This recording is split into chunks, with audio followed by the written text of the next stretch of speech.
ধন্যবাদ মাওলানা আনোয়ার সাহেবকে অনেক গুরুত্বপূর্ণ কথা বলার জন্য। মূলত আমাদের নেতা দেখছেন তো, আনোয়ার হুজুর হচ্ছে এটা সেক্রেটারি, উনি হচ্ছে সাথের সভাপতি। মাওলানা শিহাব সাহেব আগে সাবেক সভাপতি, এখন সহসভাপতি। যারা আমাদের দলের নেতা তাদের চেহারা দিকে একটু তাকায় এবং অন্য অন্য সংগঠনের দলের যে নেতা রয়েছে তাদের দিকে একটু তাকায়। আমাদের দলের নেতাদের হচ্ছে হাফেজ, মাওলানা, ধার্মিক কোনো মাদ্রাসার মুহতামিম, কোনো মাদ্রাসার শিক্ষক এবং কোনো মসজিদের ইমাম, কোনো মসজিদের খতিব, এই ধরনের লোকগুলো আমাদের নেতা। আর আল্লাহ রাসূলের ওয়ারিস হচ্ছে কারা? আলেম ওলামা। আলেম ওলামাদের সাথে যারা সংযোগ রাখবে, তাদের যার সাথে যার মহব্বত তার সাথে তার কিয়ামত, একটা কথা আছে।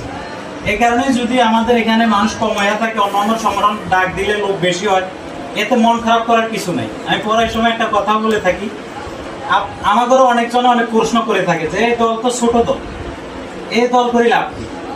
তাদের সংক্ষেপে একটা কথা বললে তারা উত্তর দিতে পারে না। সেটা হচ্ছে যে আমার আপার কুড়িঘর আছে বাড়িতে, আর আমার পাশের বাড়ির 5 তলা বিল্ডিং রয়েছে। এখন আমি রাত্রে কি আমার ওই কুড়িঘরে আবার কুড়িঘরে যাই থাকবো, নাকি পাশের বাড়ির 5 তলা বিল্ডিং এ থাকবো? আপনাদের কি হিসাব? কি আমার ঘরে থাকবো নাকি 5 তলা বিল্ডিং এ থাকবো? আমার ঘরে আমি থাকবো, যেহেতু আমার আবার কুড়িঘর আছে, কুড়িঘরে থাকতে হবে। আমি মুসলমান, আমার দল থাকবে ইসলামিক দল। আমার ইসলামিক দল ছোট হলেও আমি ইসলামিক দলে থাকতে হবে। অন্য অন্য দল বড় হোক, অনেক বড় হইতে পারে, আমি সেই দলে থাকবো না। কারণ আমি মুসলমান, আমি সকল ক্ষেত্রে আমার দল থাকতে হবে ইসলাম। একটা মানুষের প্রত্যেকটা কাজে, একটা মুসলমানের প্রত্যেকটা কাজে হচ্ছে ইবাদত। ইবাদত যদি রাসূলের সুন্নাত অনুযায়ী করতে পারি তাহলে ইবাদত, আর যদি রাসূলের আদর্শের বাইরে চলে যায় ভালো কাজও তখন ইবাদত হয় না।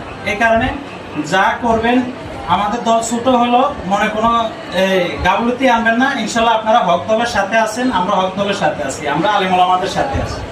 এটাই হচ্ছে কথা। এখন আমাদের বলা 13ই আগস্টের যে 13ই সেপ্টেম্বরে আমাদের প্রধান পীর সাহেব হুজুর আসবে, আমাদের দলের প্রধান রেজাউল করিম সাহেব হুজুর। আমরা সেখানে সেই সমাবেশকে, গণসমাবেশকে কিভাবে সফল করতে পারি এই সম্বন্ধে আমাদেরকে দিক নির্দেশনা দিবেন আমাদের অত্র মাদ্রাসার মুহতামিম। এবং আপনারা জানেন হুজুরের আমরা রাজি করাইছি, আমাদের 7 জন্য মেম্বার প্রার্থী সিলেক্ট করেছি। এটা আমাদের সবাই জানা থাকতে হবে। ইনশাল্লাহ আমাদের যোগ্য একজন যদি আলেম এটা নেতা হয়, অনেক দুর্নীতি আমরা দেখছি। এই কালভোটকান এই গত এই আমলে 2বার করছে, 2 নম্বর ভাঙে গেছে। যদি একজন ভালো মানুষের কালভোটটা করতো, যত টাকা বাজেট হয় সেই টাকা অনুসারে যদি কালভোটটা করতো, ইনশাল্লাহ একবার করলে দ্বিতীয়বার করা লাগতো না।